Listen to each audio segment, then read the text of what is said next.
Glad to have y'all in the session. My name is Rikki Harris. I'm the CEO of Tennessee Voices, which is a 30-year-old family-run organization in Tennessee. We serve all 95 counties of our state, and we were founded by Tipper Gore in the 80s. And really proud to say that she's still involved in our organization, which has been awesome. I do want to kind of throw a few disclaimers out for you. This session will probably make the most sense if you are in leadership roles. So whether that's running your organization, chairing a committee, council, leading a group of some sort, anything where you have some authority, because a lot of the suggestions and things I'll talk about are things that you would need authority to be able to have to implement. The other disclaimer for you is that this is all very much from my worldview, and you don't have to agree with that, and that's okay. I am not an expert on leadership, but I am a student of leadership. It is what I study in order to be successful at what I do. So I wouldn't claim expertise, but I'd claim that I study constantly, just leadership and culture and workplace culture, of course. I do also think it's important to build some credibility. So I have a hard time with this part. As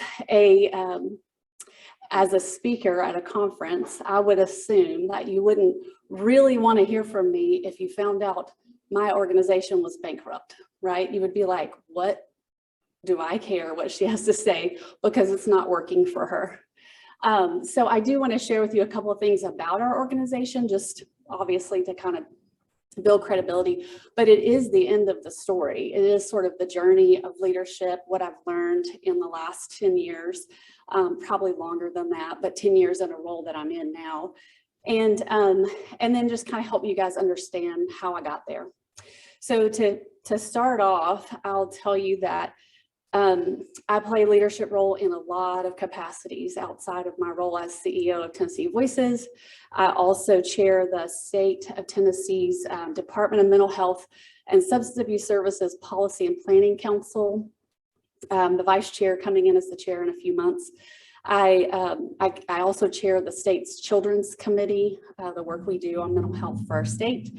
And then I'm a past president of my daughter's PTO at her school. So another fun place to have leadership. I don't recommend it for most people, but it is what it is. I'm a Bible study leader for 9th grade girls. So another place to have some leadership. And I'm a Sunday school teacher for 6th graders. So another place for some leadership. I have 2 daughters, 11 and 4. And if you're a parent, you're leading your home. So another opportunity for leadership. And then a spouse, which I'm not a leader over, but a partner with of the last 20 years. And boy, can you learn some leadership skills by being married. So I say all that to kind of give you my background, but also just to tell you a little bit about where Tennessee Voices is today. I took the role of CEO in 2014 in February. I remember it very well. I had been with the organization for 3 years prior, working as the fundraising and marketing director, which was hilarious because I have a degree in mental health and I have a marriage and family counseling master's and a master's in Christian education. So fundraising and marketing were interesting times for me, but very good learning experience. When I took over the organization in 2015, we had just come off of almost 20 years with an executive director who was well loved, who had been in leadership role for 18 years. And our environment around us was changing dramatically.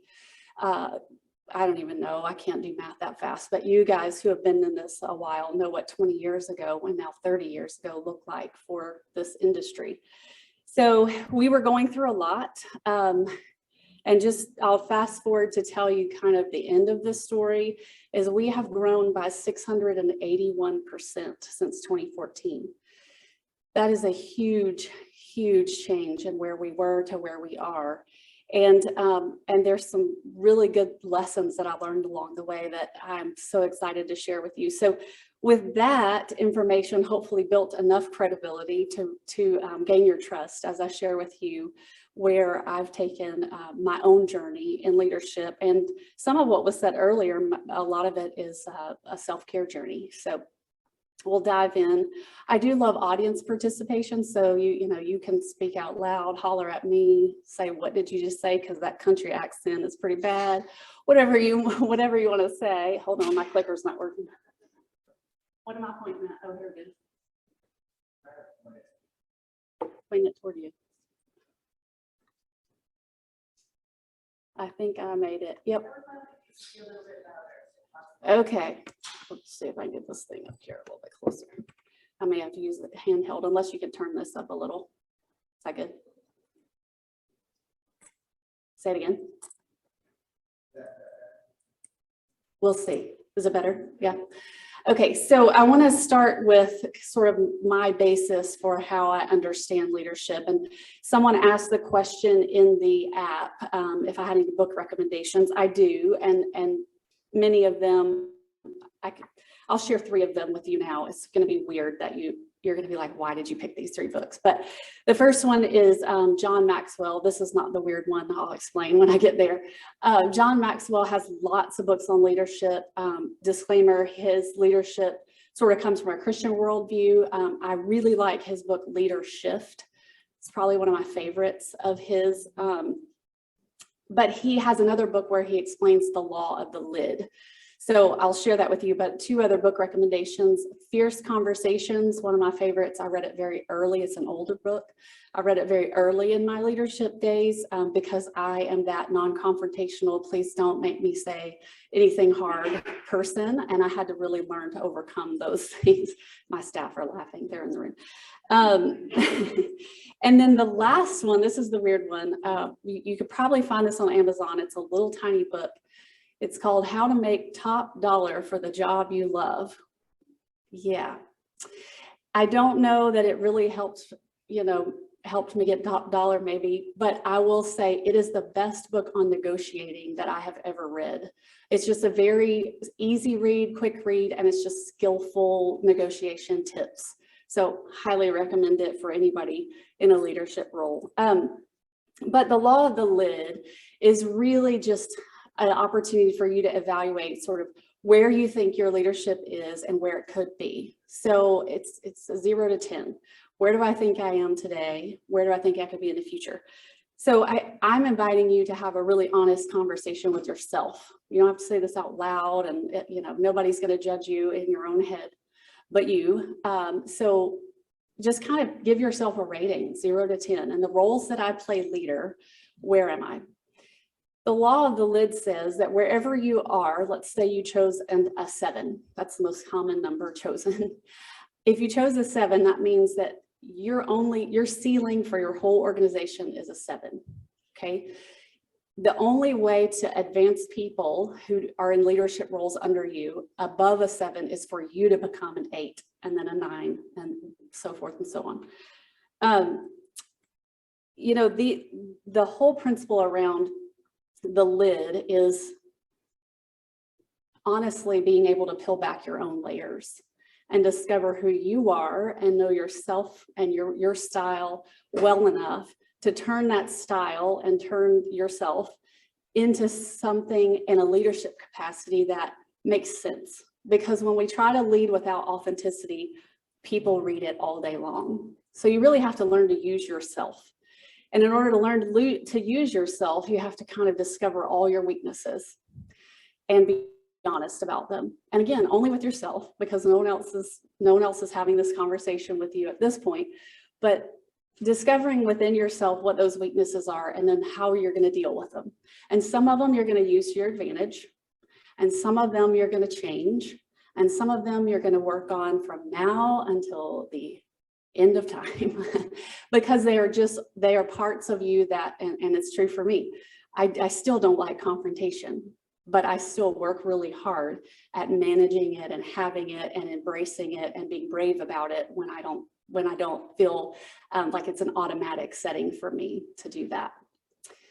So with that, here's the conclusion of this entire thing in the introduction, and it is this: leaders have to start with their own self-care and growth plan before they can grow anyone else.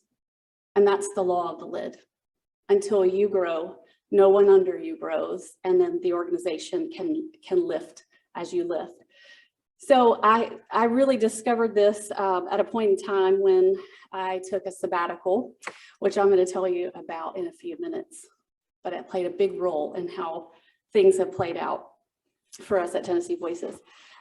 This part is something we have been talking about for 2 years now, since the pandemic started, is this belief that if we don't take care of ourselves in all 4 parts, physical, mental, social, and spiritual, then we're not taking the best care of ourselves. If we neglect any one of those parts, we've not fully realized our own potential and put a self-care plan in place that's going to make it the best it could possibly be.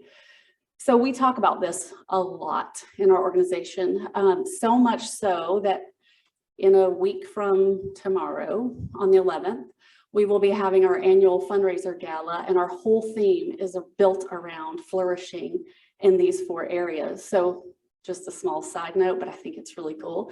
We usually have a silent auction. So our entire silent auction is built around these 4 parts. We have activities that could help people address their self-care in these 4 areas.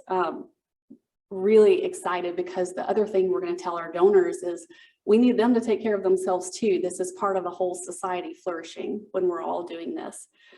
So this part is key, and this part is where and how I built my sabbatical that sort of took me through my journey of leadership. And we preach it like a lot, because we know that secondary trauma and burnout is really high in our field, number 1. And number 2, since the beginning of the pandemic, we know that people have experienced so much anxiety that they're burning out faster than they were before the pandemic. You guys, I don't have to tell you, we have behavioral workforce shortage problems. We know that this is part of the burnout story, and we want to do everything we can to fight that with our staff. So we talk a lot about self-care and support and asking for help. And I'm very proud of our leadership in our organization and what they have done with the staff, and really taken this piece and rolled it out in their teams in a way that they're coming back to us and telling us, this is really working. I'm having these conversations with my team that are very meaningful. I'm having conversations when I see them struggling. We're talking sooner about what the struggles are. I will tell you that since we started talking about this, the staff is more open with me than they've ever been, in a way that is not, I think it's very natural for those of us in the family-run organization world to feel free to talk about our lived experience. But when I say they're more open, I mean it in a sense of, I'm struggling right now and can't do my job well because of these things in my personal life. And sometimes it's not just the mental health stuff. I feel incredibly honored that they're willing to trust us with their stuff and tell us when those things are happening, and that they trust us to figure out a plan to help them with those things, because they know we look at this every time we see them. We're thinking, are you taking care of yourself in these ways? My COO is sitting in the back here, and he sends out a video to our staff every Friday. And in that video, he usually reminds people to take care of themselves and ask them what they're doing to do so. And I thought a couple of days ago, like, okay, have we run this story in the ground? Like, have we said it too many times? And then it hit me, like, there will never be a time to stop reminding people in this field that this is the most important thing they can do for everyone around them. Their families, their staff members, fellow staff members, colleagues, but the families they serve benefit the most when they've invested in their self-care. And so we don't really say that, we mean it, and we include it in some very significant ways. I'm going to get to those kind of practical ways in which we include it in our organization. But from a philosophical standpoint, I would say the pandemic really pushed us to realize how important this is. And it's been difficult to stop saying how important it is, because we know that it's how we thrive together. I will say too, we've probably all heard the analogy about the mask, right? Put your mask on first. It's what they say on the airplane. If you're traveling with children, secure your mask first before helping your child. I think the same is true for leaders. I believe the same is true for leaders. If we are practicing our self-care, then we do have a lot more to offer, but it is a very counter thing to do. And so I'll explain it this way. It took me a little while, took me a sabbatical to wrap my head around not putting everyone else before me. That's what I told myself self-care was. Oh, if I prioritize myself and I invest in myself, then I put myself before others. And I fully believe in a servant model of leadership. And so I couldn't, like, those two things wrestled in my head constantly. If I believe in servant leadership and I believe that organization comes before me and that people come before me, what in the world, how do I justify this investment in my own self-care? And it took me a really long conversation with myself over many months to figure out how those two things could be true at the same time. Can anybody relate to that? Yeah. Yes. So if you're a mom, that you have this probably the same feeling, or a dad is, everything for the kids first and then me. And it's like really hard to figure out how to believe that if you put yourself in a position of doing your self-care first and then taking care of them, that they will thrive. It seems backwards, but it's true. And I've seen it be true. So we did a couple of things. What I do believe is that when you invest in your self-care and you're thriving, everything you touch will begin to thrive too. I think as leaders, if you're investing in self-care, you get this like green thumb, and everywhere you lead, in every capacity that you're given, things start growing from that and flourishing from that. And it's a really beautiful thing to see, that when you nurture yourself, it's like you have plenty of water to pour out to give to all the other things around you. So, but it's not always pretty, and it doesn't always work. And there are days when, I have to trade off my self-care plan because somebody walked out on me and I have to absorb all their work, or whatever it is. Like, these things happen and you have to wrestle through it. I do a lot of self-talk. I don't know about you guys, but I talk myself through a lot of things, part of my self-care plan. I have certain phrases that I use to remind myself, like, this is going to be okay. I am going to figure this out. We will get through this. I use those often. But one of the things that happened as a result of my sabbatical was just coming back and looking at some areas of focus for us. With that, I'll pause and let me tell you just briefly my sabbatical story. We have this amazing opportunity in Tennessee through an organization, a foundation that supports leaders. And they do a ton of other things, advocacy in mental health and other amazing causes, but they support leaders and they give a scholarship opportunity for leaders who have met certain criteria. So you have to have so much, so many years in your service as a leader. You have to have so much requirement met in the organization and good standing and growing and all those kinds of things. And if you meet those requirements, they will pay for you to go have a sabbatical. And you can define with your board how long that sabbatical is. Mine was 10 weeks. I had friends who had 6-month sabbaticals. I knew of a CEO who had 30 years of leadership. She had a 1-year sabbatical. It's like amazing. So the very first thing that occurred when I learned about this opportunity was I told myself that thing that you guys probably tell yourself, there is no way, somebody's not going to want to let them in. There is no way I could leave all my people who need me and be away for 10, well, at the time I didn't even know. I had only heard 3 months, 6 months. So it didn't matter. They could have said 2 weeks. I was just like, there's no way. There's no way. And I had convinced myself that people needed me a lot more than they really did. And the truth was, don't be taking pictures back there, Will. The truth was that they needed me to take this break. They needed me to do this so that they had the best of me.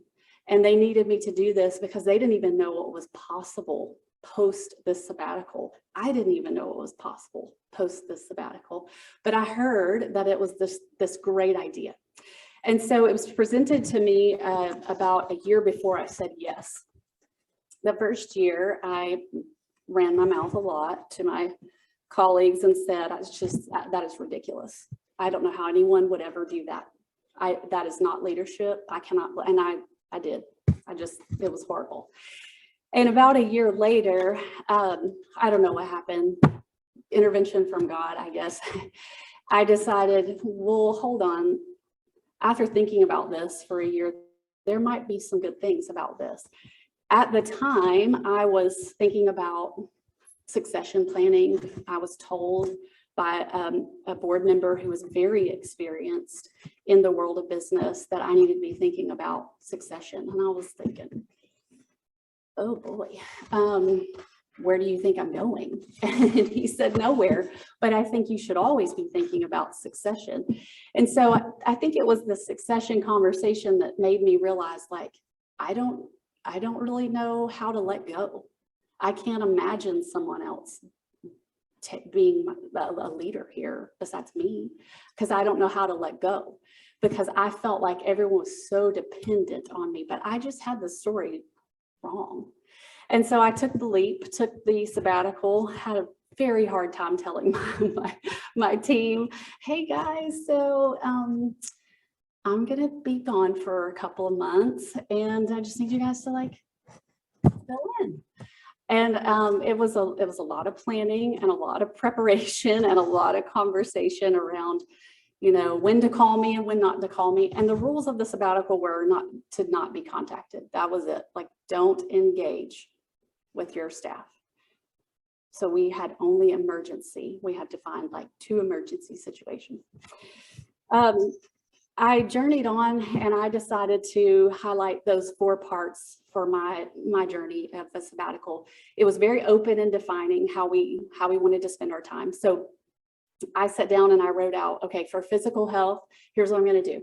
I'm going to work with a trainer and I'm going to work out and I'm going to work with a nutritionist and learn how to eat for my body, because I had all kinds of like crazy food allergies at the time.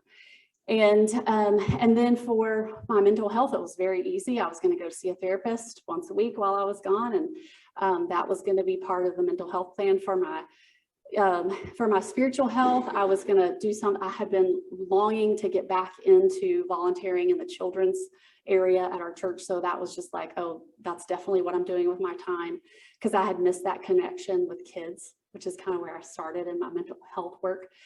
And then for my social health, I was taking a vacation with my family. I just needed time with them. I felt like I had sacrificed a lot of time. So the last thing I did was set up a coaching opportunity with a leadership coach. So I started my journey, and the first 2 weeks were every day like, oh, I forgot to tell them that they need to do this, this, and this. Oh, I forgot to tell them this contract comes at this time of year and it's different. You know, all the things we do. All the little pieces of information we just store away in our head because we don't need to tell anyone else. We just take care of it. And I realized I had done a terrible job at succession planning. I had done a terrible job at even asking people and delegating. I was just holding all this information, and it really probably wasn't good for me, but now it wasn't good for everybody else because I was gone. So, but they did an amazing job while I was gone, by the way. Will only called me once. And I spent the time every week.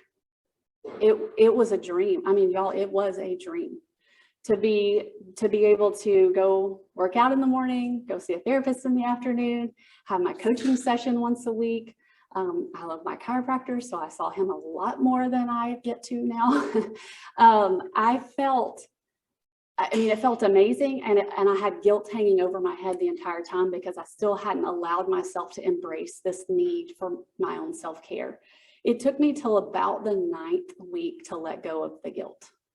It was it was well, my therapist, she probably deserves a lot more money than she got paid to do the work with me. But it was just like letting go of responsibility, letting go of guilt, letting go of all the things that I could no longer control, and believing that if I poured into myself when I returned, it would be good for everybody.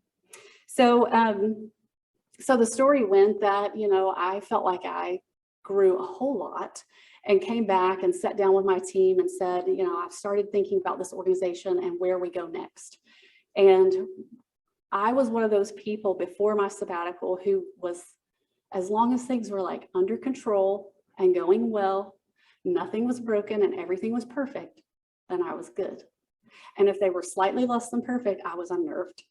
And if we didn't do as well as I had hoped on our outcomes, or if we didn't do as strong on an audit as I liked, I was like pacing the floors, trying to figure out, well, how am I going to fix it? How am I going to fix it? How does it get better?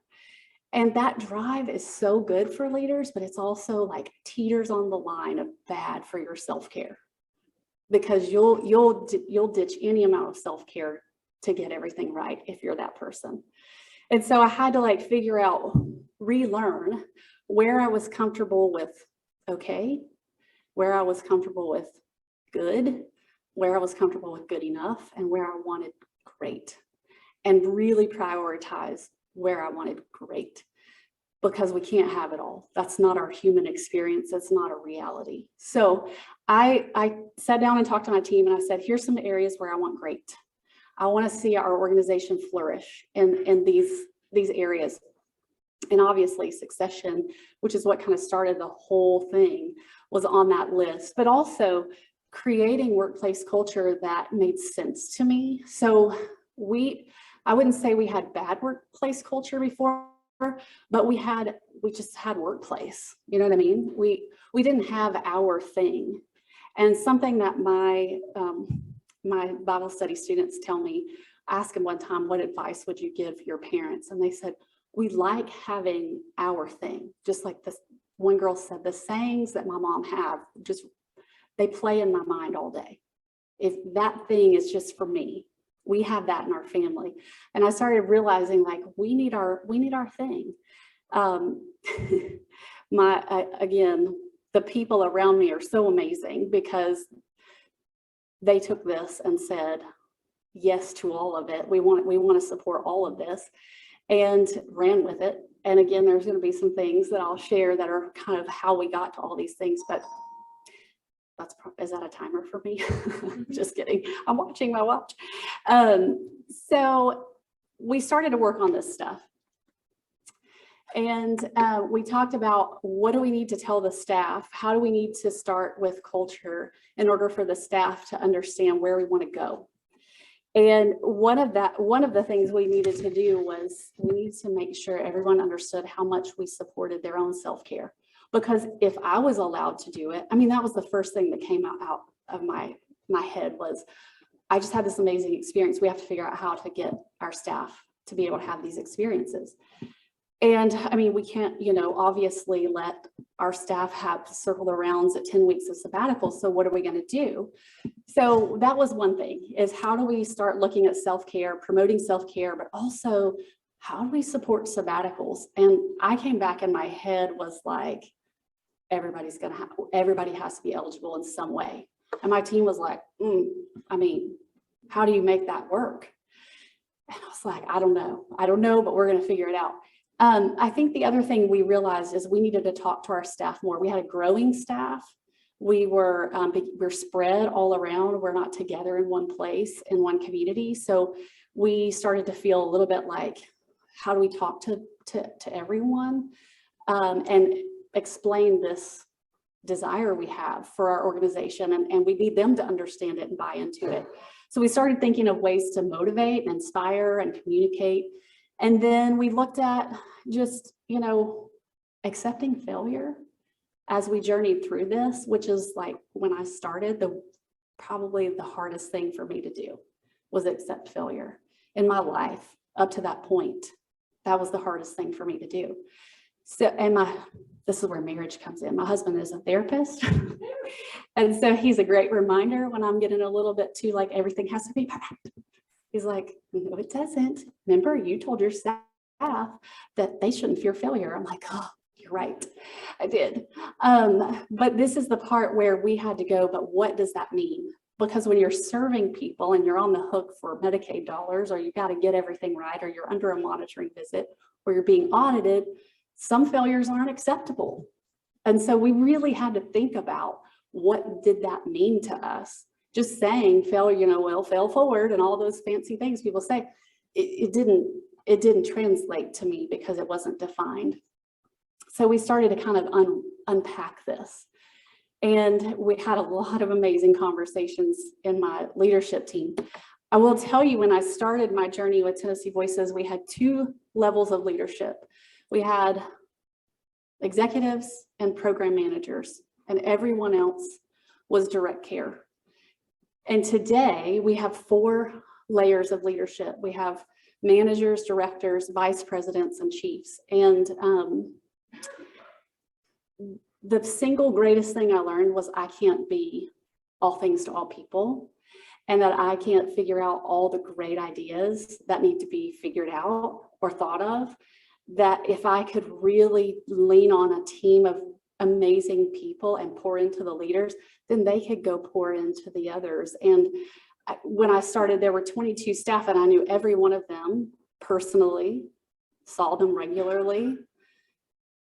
And now we're 130 with a lot of open positions, and I feel funny about it sometimes that I don't see them anymore and I don't know them anymore.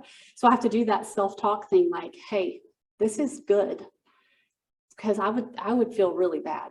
I'd be like, oh, I just hate that I don't know everyone anymore. I don't know about their families. This was my style when I started. But now I get to see these beautiful relationships forming with other leaders and people in the organization that wouldn't have formed if I stood in the way. And it's just so good to like release that and let that be okay. But one of the ways that we really talked to our staff about culture and who we were and who we wanted to be, and obviously like lived experience means a lot to us in our organization, but we wanted everyone to go a little beyond that and understand their intrinsic motivators. And this is where I truly believe the work of changing culture happens, is tapping into the intrinsic motivators of your staff. So we started to talk to them about Simon Sinek's The Why conversation, and I'm sure all of you have heard it by now, but in short, his description of the why really boils down to this graphic. It is getting to the core purpose or belief that you have that drives you to do what you do. So instead of asking the question, or instead of answering the question, what do you do with, well, I'm the CEO of Tennessee Voices, we're pushing our staff to understand the deeper meaning behind their work. And sometimes it goes really far back. And so I was feeling really vulnerable when I was learning to do this, because there was some stuff I had never told. There was some parts of my, story in my life that I just hadn't shared. And so I was like, well, I mean, I know my why, but I need people to see me as a certain way. And really tapping into that vulnerability myself helped everyone else to do so. So if I could give you any encouragement, would just be to model that conversation, the why conversation, with bravery. Will, my COO, who's back there smiling at me, he's always smiling. We started a podcast, and we just needed ways to communicate. And even if it was just our staff, and we didn't care if it was one of them that listened to us, we were like, well, let's start a podcast, which is hilarious because we didn't know anything about podcasts. But we started, the first episode was called The Why. And we just sat and talked about why we are here, like deep down in the depths of our soul. How did we get here in mental health, and why? And we had so many staff to say, oh my gosh, I listened to your why episode. We had not shared a lot of what we shared on there. It was really easy because no one was looking at us because it was a podcast, but we did, and we were very vulnerable to share. So I think one of the things I want to encourage you, and I wish I had more time because I just go around and I want to hear your why, because when you start doing that with your staff, it's humbling and it's emotional, and it's like, you'll be blown away. What you think you know about your staff will be not even close if they're willing to share. So I had an idea to have just like a why session or whatever. So I said, email me with your why. Just email me with your why if you're willing. And I read story after story after story of people that just overcame incredible things. And I couldn't believe it. I was like, oh my goodness. So Will started calling everyone heroes when he addressed them in our weekly communication with them. And after hearing their whys, it was no question to call them heroes. Not only were they doing life-saving work every day, but my goodness, the stuff that they had overcome, and they just quietly kind of overcame those things and did their job. And so having built that vulnerability now, it's a lot easier to lead people when you know where they are and where they came from and why. I can't express that enough, just how important I think this part is, and to invite your staff to be open with you. But then here's the other caveat. It can be a really long conversation. So learning to consolidate your why so that you can communicate it in a broad audience or in networking situations. So as you teach your staff to do this, that's the other piece, is teach them to do it in brevity, but also with impact. Get the best parts of their story. So today, when people ask me why I do what I do, I say, because my grandpa died by suicide when I was 7, and I didn't want that to happen to anybody else. That was my why. There's a whole bunch of other whys in between 7 and 42 now that I've experienced that could be added to the story, right? As we all probably could. I didn't want to skip over this part because I thought it was really critical, but just in brief, motivate your board and teach them to connect to their why as well. How many of you work directly with your board? Yeah. So your board can be incredible in your growth as a leader and as an organization, but only if you know how to partner with them, how to bring the best out of them, and how to help them understand how important their presence is if they use it well. I've had incredible board members, and I feel lucky because I've heard stories, right? We've all heard stories, but I feel so fortunate that we've had people who have committed years to us that are just teachers and people who have inspired me by tons. I think they also model the why for the staff. And so one of the newest things we're doing is bringing our board and staff together for the first time. Some of you may already do that. That's not common for us because we do have so many staff and so many board members. We have 16 board members, but bringing them together to kind of help inspire each other, I think, is going to be a really cool next step for us. And they can also be huge helps for you in solving some of the big problems that you're going to face or are facing as a leader. One of which I want to just say was for us after the pandemic was workforce shortage. I don't think we have hit a challenge that hard in a long time. It's probably one of the most difficult things we've had to figure out how to solve, problems we've had to figure out how to solve. And the way we started was tapping into this intrinsic motivators, helping people figure out their why, understanding why they want to be in this field and connecting them back to it.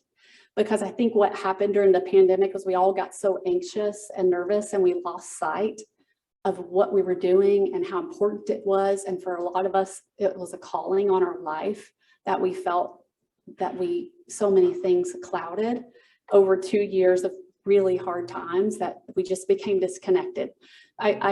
I would say it like as a plug that came unplugged, and we at Tennessee Voices just believed we just needed to push that plug back in the wall and get everybody charged back up on their inside, in their soul, as to why they were here. The other part of solving that problem was pay. I have a board member and I'm grateful for her. She's in the field and she understands how deeply underpaid mental health workers are for the job that they're doing. And so she, like we knew that, we felt that, we wanted to express that, but she was really great at bringing that alive in board meetings and saying, no, this is my experience, and articulating it for the board members. And that helped them get behind this, this need to advocate. And so in our state, we're really grateful that the last budget cycle, the governor put money in for behavioral health workers' pay increases. And I'm so grateful for it. We have another round of budgets presentations going next week, where the Commissioner of Mental Health will be asking again for that rate increase. It was reoccurring funding that was put in, and the way it translated for us was an average 18% increase for our direct care workers, which is unbelievable, like unbelievable. It's the best day in our history that I can remember of hearing the directors tell their stories of sharing that information with our staff and them crying. And just, I heard there was lots of tissues used that day. It is one caveat, side note, as the CEO, I was jealous of the directors getting to have those conversations, because I wanted to hear and feel that, because I was so excited for them. But I realized that it was so important for these leaders to get to have those moments with their staff, because they're the ones who have the relationship, and it would mean so much more coming from them. So anyway, a small window into my brain. I think that, you know, these are all things that we did that I believe have changed our culture. They've changed our organization and ultimately led to growth. One of which I'll circle back to, a sabbatical policy. I was really committed to figuring out how we were going to get this done for our staff, because I just knew I couldn't benefit from this and not share in some way. So with an amazing team of people, including my HR director, COO, CFO, program people, we all sat down and hammered out a policy where for every 5 years of service, which was sort of a caveat for my own sabbatical, being able to get that, you had to have at least 5 years at your organization that you were with, that you were leading. So with every 5 years of service, you would earn a sabbatical. And first 5 years was 2 weeks and $500 to help you do something. And then 10 years was for 3 weeks and $1,000 to help you do something. And at 15 years, then you're getting 4 weeks and $1,500, and so on and so forth. So we've actually had someone hit the 20-year, which was really awesome. And they got a month and they got $2,000, and they were to invest in themselves during that time. And it was hard, because that 20-year was our VP of finance and the only person in the organization at that time who handled the finances. So it came time for that sabbatical, and he was feeling like, I can't do this. And I was like, oh, yes, you can. Because I said the same thing. It's like, you can and you have to. And the COO and I figured out how to do bank reconciliations and check the credit cards and get receipts. And it was so good for us. It was painful. It was not fun. I'm glad I'm not in finance. I'll say that. But it was so good for us, because what we learned out of it, having to cover his role, was that there were some new processes that we could set in place to make it more efficient for him. And he wasn't asking, because he was like, well, you know, I'll just do it. And we were going, you do this every month? It takes you this long to do this one task? Surely we can automate.